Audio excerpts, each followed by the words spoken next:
Good day traders, in this video I'll show you how to catch high probability spikes in boom and crash using a simple and effective support and resistance strategy which you can apply on a clean chart.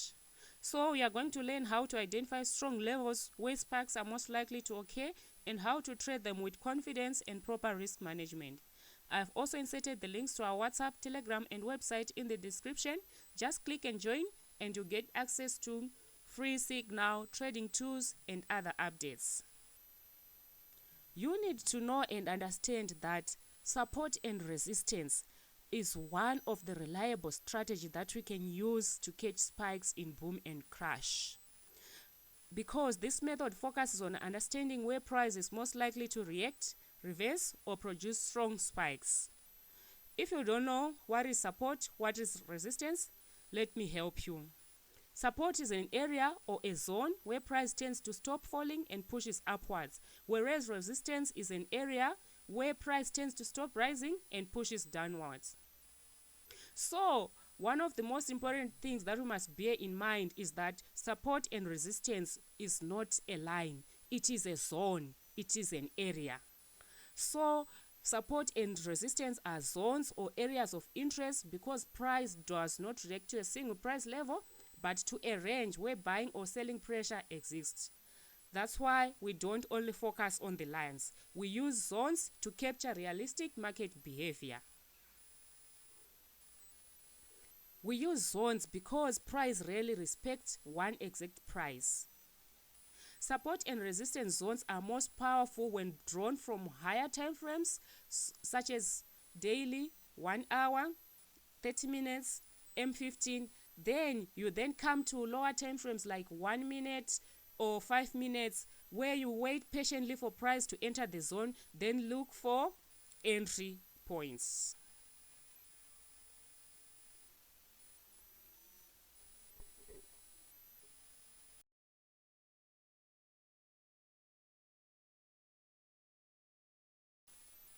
So when drawing our support and resistance zones, it is very important for us to start from higher time frames, the daily, the 1 hour, as we are seeing what I was doing, because these high time frames, they show strong institutional levels where the market has reacted multiple times, and these zones, they carry more weight and are more likely to produce bigger spikes.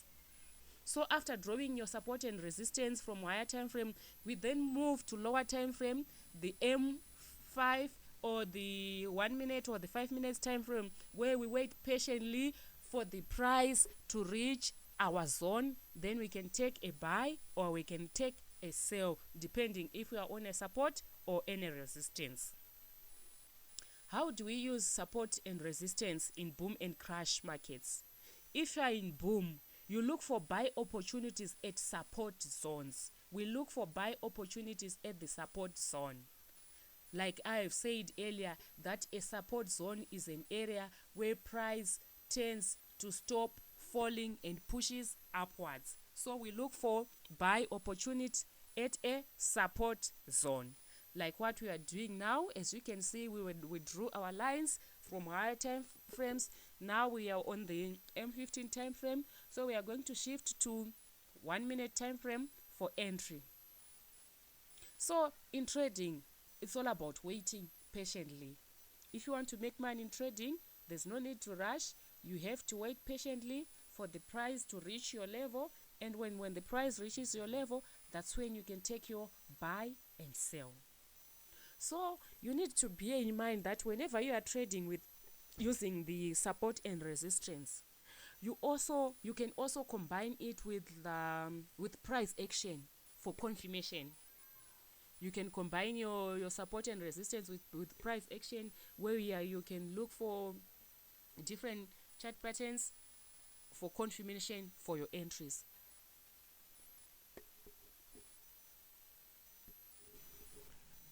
Okay, we are still on the same chart. This is boom 1000. We are still in boom 1000.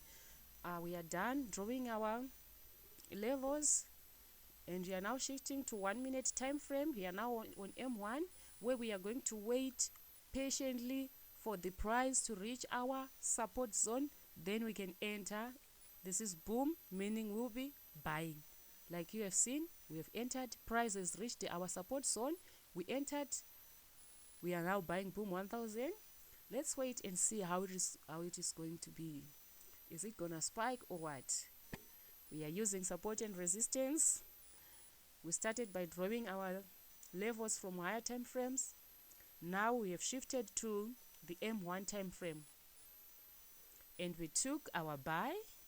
We are in boom 1000. We are buying at a support level. Let's see how it goes. Is it gonna spike? What is gonna happen there?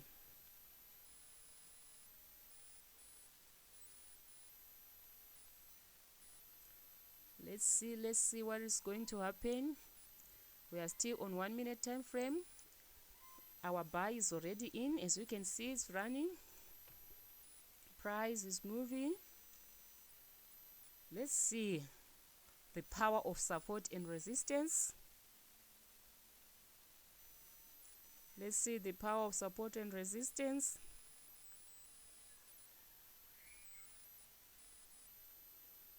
You see what just happened?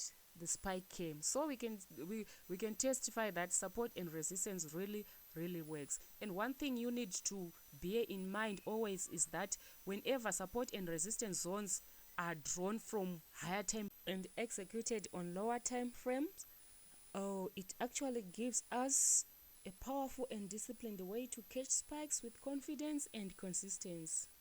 So we are now shifting to boom 600. We are now shifting to boom 600.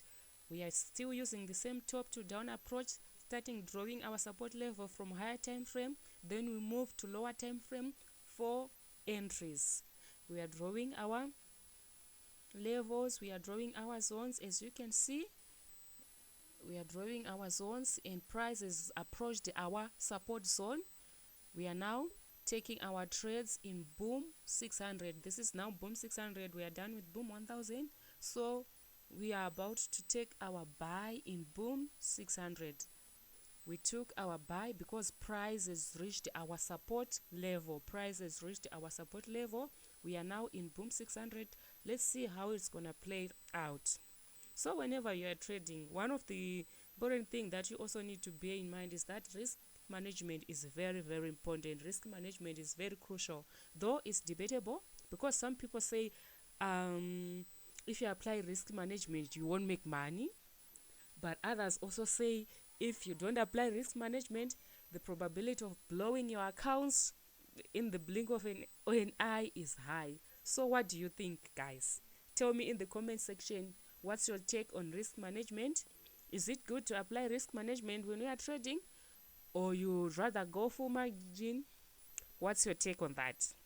But me, I believe it's good to apply risk management. It's good and very crucial to apply risk management if you want to be a successful trader who make consistent profits. You need to apply risk management. Risk management is very crucial. This is boom 600.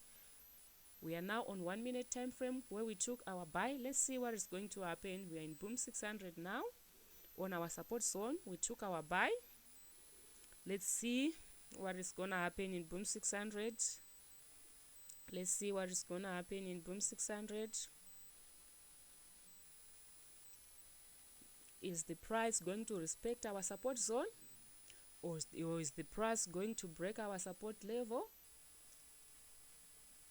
What do you think is gonna happen in boom 600? What do you think is gonna happen in boom 600? Tell me in the comment section. I need to hear your take on risk management as you'll be trading boom and crash markets. How do you trade? Do you apply it or not? I'll go through the comments. I'll go through the comments later and see what you guys are doing, how you are trading.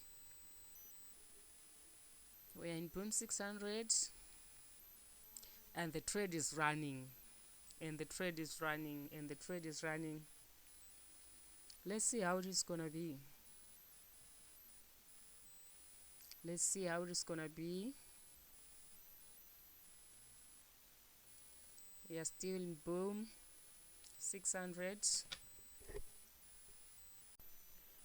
We are still in boom 600. Our trade is running. We have a buy in boom 600. We bought on our support level, on our support zone, with the hope that bigger spikes are going to occur, because this is what we know about support and resistance zone. Let's see. Let's see. Come on, boom 600. Come on, boom 600. Let's go. Let's see what is going to happen in boom 600.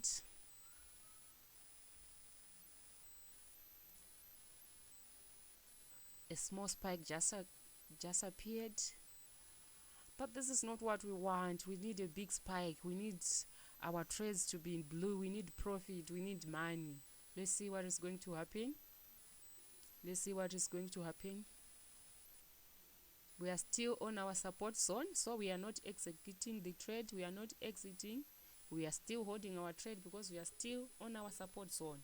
And then the other thing that we need to bear in mind is that suppose you took your buy on a support zone, then if the market or if the price doesn't respect the support zone, wow, it's just spiked. It just spiked. We got the spike.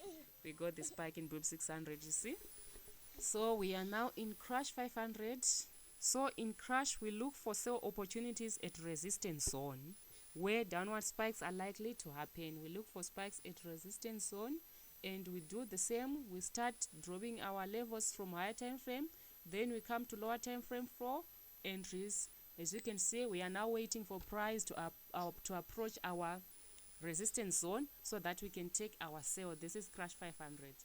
By the way, if you are using a PC, we have an indicator which can draw these support and resistance levels. So for you to get this indicator, I'm gonna insert the link to our website. Then all you need to do is to like this video and also comment on this video so that you receive that indicator which can draw the support and resistance levels for you. So if you want the indicator, please make sure you comment and like this video. Then you send the screenshot to my WhatsApp group. My WhatsApp number is +276711929993. +276711929993. If you find this video informative, please don't forget to subscribe, like, share, and also comment on this video so that it can reach many people. So let's wait. As you can see, price is now approaching our resistance zone. Let's see what is going to happen in crash 500. This is crash 500. I think this is the last market that we are going to do together. Let's see. This is crash 500. What is going to happen? Price is approaching. Let's wait and see. Price is almost approaching our level. Price is approaching our level.